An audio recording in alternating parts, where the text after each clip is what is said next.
그리고는 사자의 귀 속에 들어갑니다. 그러니까 뭐 사자가 불쩍불쩍 뛰면서 귀가 건지러우니까 야단법석을 한참 지기는데 그 다음에는 귀에서 나와가 코 속에 들어갑니다. 사자의 코 속에. 그러니까 사자가 어쩔 재간이 없다가 하도 뛰고 뭐 해봐도 발로 해도 안 되니까 사자가 쓰러졌다고 합니다. 그러니까 모기가 나와 나한테 덤벼봐라. 내가 이제 왕이다. 왜? 왕인 사자를 이겼으니까. 그런데 모기가 한참 어스러면서 윙윙거리다가 결국 거미줄에 걸립니다. 거미가 날쌔게 달려가서 모기를 꼼짝 못하도록 줄로 얽어맸습니다. 거미줄에 얽힌 것이 뭐가 왕이냐고? 너도 왕이냐? 이제 거미가 큰 소리 치는 거죠. 그런데 갑자기 바람이 불어와가 거미줄을 한꺼번에 다 걷어가니까 결국 모기와 거미가 같이 사잡혀 가버렸습니다. 모든 것이 일장춘몽이다. 우리 그런 표현을 가끔 쓰지요. 일장춘몽. 인간이 추구하는 모든 부귀영화는 한날에 봄에 꿈을 꾼 것과 마찬가지로 지나간다. 그런 의미죠. 권력도 그렇고 지식도 그렇고 재력도 그렇고 모든 것이 일장춘몽이다. 그래서 우리가 늘 하는 말이 권불 10년, 권세 길어봐야 10년. 10년도 못 가지요. 우리나라는 5년 단임, 4년 단임 국회의원들하고 국회 그 명분을 가지고 있을 때, 직임을 가지고 있을 때 사람들이 대하는 태도하고 그 직에서 물러나는 순간에 사람들이 대하는 태도는 180도로 달라지는 것을 느낄 수 있다는 것을 많은 정치인들의 고백을 들을 수가 있습니다. 여러분, 한 주먹밖에 안 되는 손으로 쥐들 얼마나 쥐겠습니까? 한 자밖에 안 되는 가슴 가지고 품은들 얼마나 품겠습니까? 길지도 않은 인생 속에서, 많지도 않는 시간 속에서 여러분 주로 허덕이고 있는 시간, 보내는 시간은 무엇에 보내고 있습니까?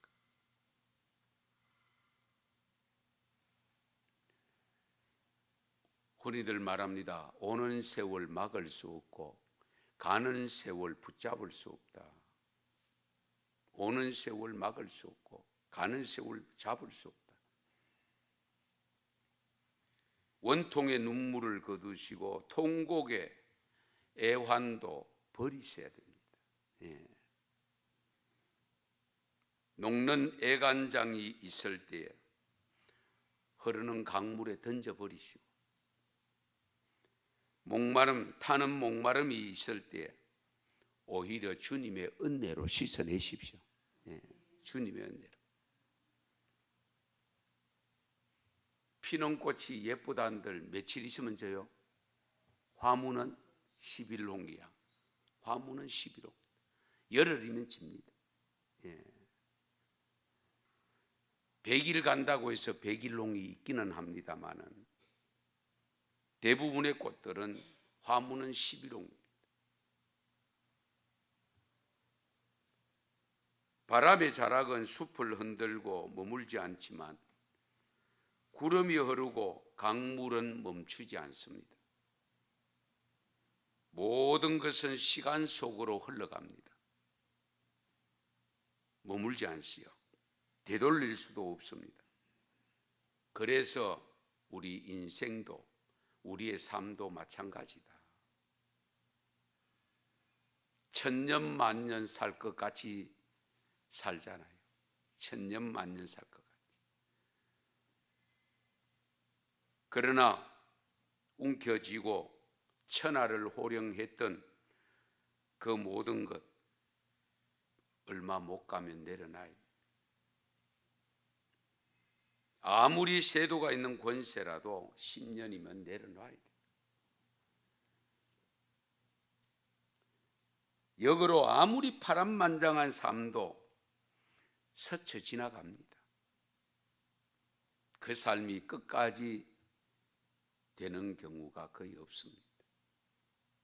아무리 화려한 삶도 3대 부자가 없다고 하잖아요.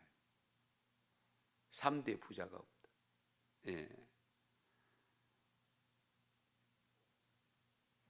최부자, 경주 최부자, 유명한 우리에게 교훈을 남겨주고 삶을 남겨준 최부자 이야기 많이 듣습니다만 그 후손들이 어떻게 살고 있는지 우리는 몰라요.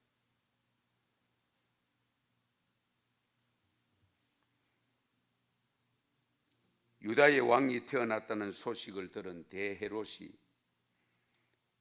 예수를 잡아내서 죽이려고 했지만은, 그래서 예수님 탄생 기점으로 해서 2살 난 남자아이들 다 죽였잖아요. 엄청난 일을 저질렀잖아요. 그러나 예수님은 못 죽였죠. 죽이기는 막 십자가에 달려 죽었습니다만은 그것은 하나님의 뜻이었기 때문에 결국 죽었습니다.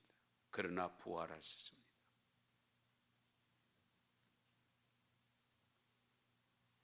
제자들이 복음을 전하고 있던 헤롯은, 지난번에도 헤롯이 4사람 크게 있다고 말씀을 드렸는데요, 아그리빠 1세라고 하는 대헤롯의 손자입니다. 예. 지금 성경에 기록된 헤롯은 대헤롯의 손자입니다. 아그리빠 1세입니다.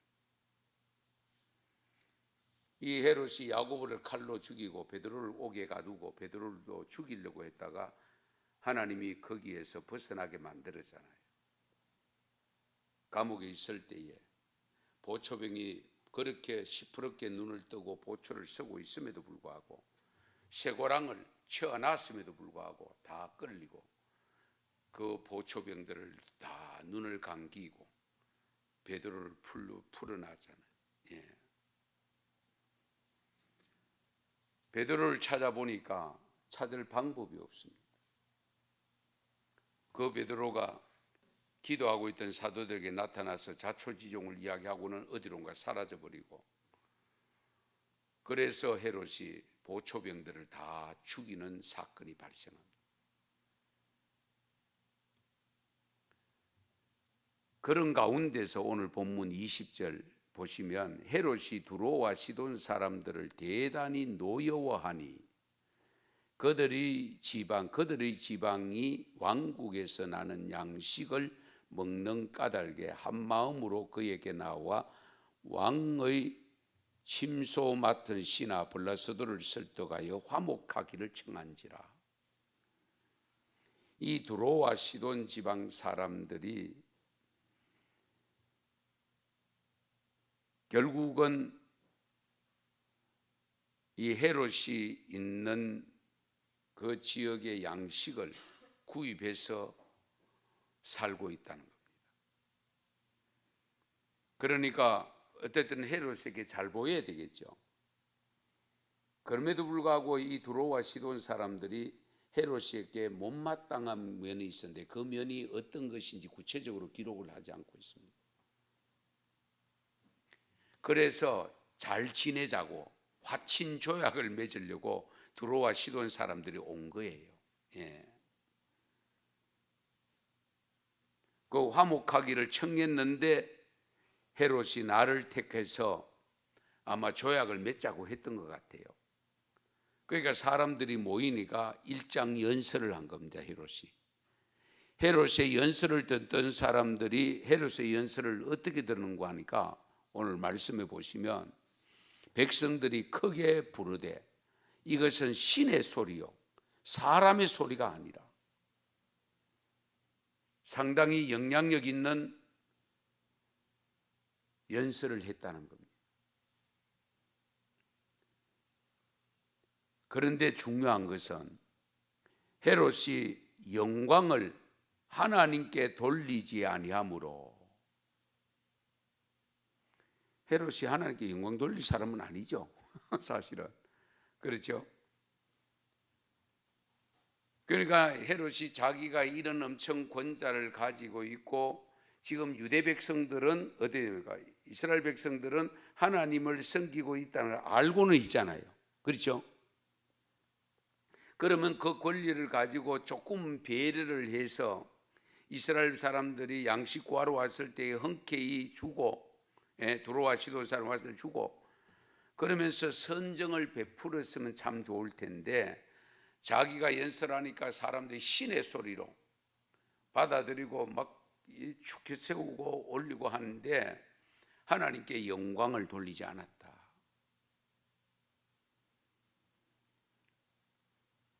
그런데 중요한 것은 바로 23절입니다.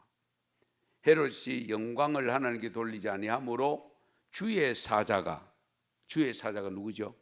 천사들이죠. 예. 천사가 나타나서 친히 벌레에게 먹혀 죽으니라.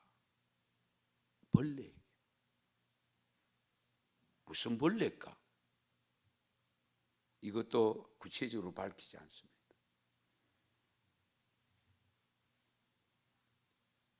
벌레, 우습게 여기면 안 됩니다. 밭에 가면 그 무슨 딱지벌레라 합니까? 그거 벌레에 물려가 돌아가신 분이 있어요. 몇 년 전인데. 저 경주 산내에서. 목사님 사모님인데. 예. 대수롭지 않게 밭에 나가가지고 그 작은 벌레에 물려가 돌아가셨어요. 예. 그런데 여기 헤롯도 주의 사자가 친히 벌레에게 먹혀 죽었다. 그래서 제가 헤롯의 일장춘몽이라고 표현한 겁니다. 헤롯의 일장춘몽. 저렇게 연설 잘하고 건강하게 잘 지내는 사람은 갑자기 죽을 줄 누가 알겠어요? 아무도 모르고. 그렇게 떵떵거리고 행세를 하고 천년만년 정말 세도를 부릴 것처럼 여겼는데 하나님이 치니까 죽어요. 그럼에도 불구하고 또 어떤 현상이 나타나느냐? 24절에 보면 하나님의 말씀은 어떻게 됐어요? 흥왕하였더라. 할렐루야. 여러분, 죄송하지만 우리 기독교는요, 핍박을 받아야 생명이 살아납니다. 참 이상하죠? 적당한 핍박이 있을 때 복음이 튀어갑니다. 그냥 물에 가다 놓으면 어때요? 거기 갇혀가 죽습니다. 물도 가다 놓으면 어디 흐르지 않으면 썩어서 냄새나요. 그래서 우리 기독교는 핍박의 종교예요. 이 점을 항상 염두에 두시죠. 예. 그런데 하나님께서는 어쨌든 이런 야고보가 죽고 베드로가 감옥에 갇혀 죽을 뻔했는데 살려내서 하나님 당신의 뜻을 이루려고 준비하셨고, 그런 가운데서도 헤롯이 계속적으로 핍박을 가할 때에 헤롯을 죽이고, 그리고 말씀은 흥왕하여졌더라. 우리가 살아보지만은 삶이 풍요로워지니까 왠지 나태해집니다. 나약해집니다. 힘이 강할 것 같은데, 강해질 것 같은데 더 나약해집니다. 쉽게 넘어집니다. 무너집니다. 그래서 신앙생활하면서 여러분 생활 삶 주위에서 적당한 핍박이 있을 때 오히려 감사함으로 받으세요. 그것을 이겨내기만 하면 내가 생각지도 못한 열매가 맺어진다니까요. 그러므로 우리가 살아가는 신앙생활하는 가운데서 어쨌든 핍박이 있을 때에 그걸 참고 견뎌내면 하나님은 반드시 당신의 뜻을 이루어 가시고 우리에게 필요한 은혜와 은사를 주실 줄 믿습니다. 기도드리겠습니다. 하나님 아버지 감사합니다. 오늘도 저희들에게 수요 예배를 드릴 수 있게 하심을 감사합니다. 성령께서 함께하여 주시고 도우셔서 아버지 하나님이 주신 말씀을 듣고 깨달아서 정말 생활 속에 삶 속에서 실천되어질 수 있도록 도와주시옵소서. 야고보 사도가 순교를 하고 베드로가 감옥에 갇히는 엄청난 일들이 있었고 그렇지 못한 사도들은 아버지 모여서 문을 잠그고 기도까지 했습니다만 그러나 결국은 베드로를 살려내시고 아버지 장차 십자가에 거꾸로 달려 돌아가게 하실 그때까지 베드로를 통해서 말씀이 흥왕될 수 있도록 은혜 주신 것 감사합니다. 아버지 핍박을 가했던 헤롯을 벌레에 물려서 결국은 죽기까지 만들었던 하나님, 우리에게도 늘 함께 하셔서 힘들고 어려울 때에 도우시기를 원하옵고 우리가 복음을 전하는 일, 믿음의 생활을 충성스럽게 감당하는 일, 나태해지거나 주저앉는 일 발생하지 않게 하시고 더 뜨겁게 왕성하게 감당해서 복음이 흥왕해지고 말씀이 흥왕되어지는 삶을 살아갈 수 있도록 도와주시옵소서. 예수님의 이름으로 기도드리옵나이다. 아멘. 309장 오늘 다니엘 기도를 우리 연속으로 들어보려고 하니까요. 309장 부르시겠습니다.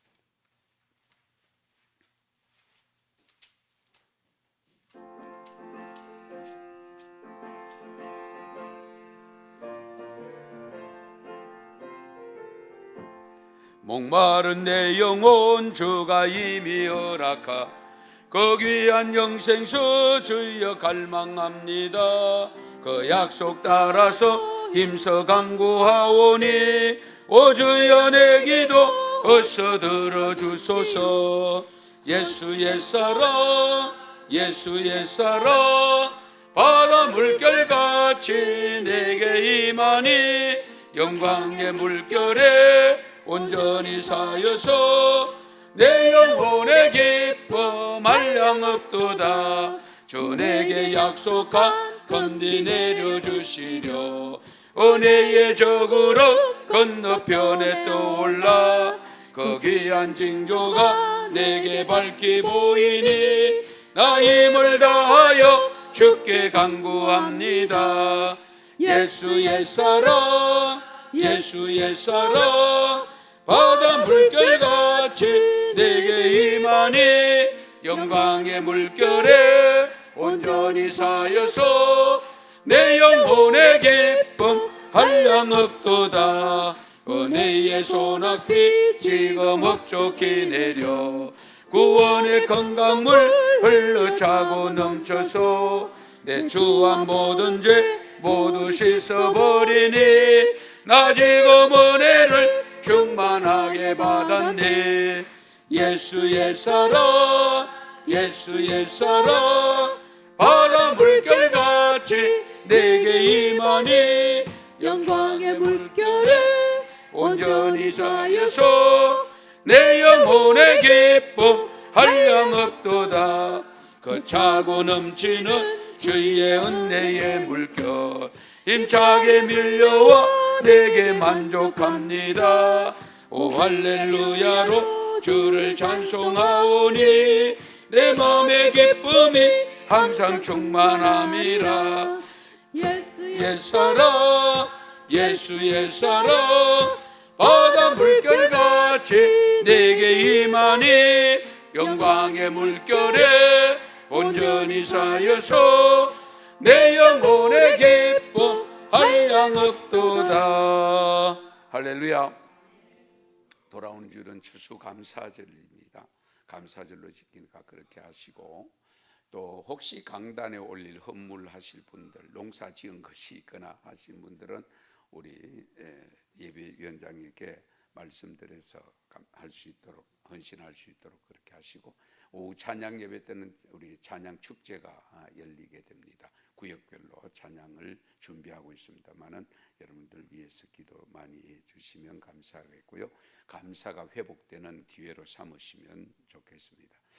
올 11월 1일부터 매년 21일까지 21일 3주간 우리 오륜교회에서 다니엘 기도 3주간 했던 것을 해서 전 세계적으로 17,000여 개 교회가 동시에 참여를 한다고 합니다. 그래서 저희도 이번 이제 해보려고 하는데요. 오늘부터 시작인데 8시부터 10시입니다. 매일 우리가 여기 털어놓고 할 테니까 여러분들 기억하시고, 혹시 시간 되시는 분들은 매일 21일 동안 오시면 교회 문을 열어놓겠습니다. 여기 와서 자유롭게 참여하시면 됩니다. 여기 화면에 그대로 예배에 참여하시면 되니까, 유명한 강사님들, 이게 그 간증 강사들도 많고 아주 좋습니다. 오시지 못하는 분들은 혹 집에서 혼자라도 우리 오륜교에 들어가면 아마 연결해서 볼 수 있을 겁니다. 그렇게 아시고 해주시면 감사하겠습니다. 축도하겠습니다. 지금은 우리 구주 예수 그리스도의 은혜와 하나님 아버지의 크신 사랑과 성령님의 감화, 감동, 교통, 인도하심이 정말 우리의 삶, 일장춘몽이 될 수밖에 없는 삶 속에 영생의 삶을 추구하며 오직 주님 중심으로 살아가기로 결단하고 돌아가는 사랑하는 권속들 머리 위에, 그 신앙과 믿음 위에, 그 가족 위에, 하시는 일들 위에 지금부터 영원토록 함께 하시기를 축원하옵나이다. 아멘.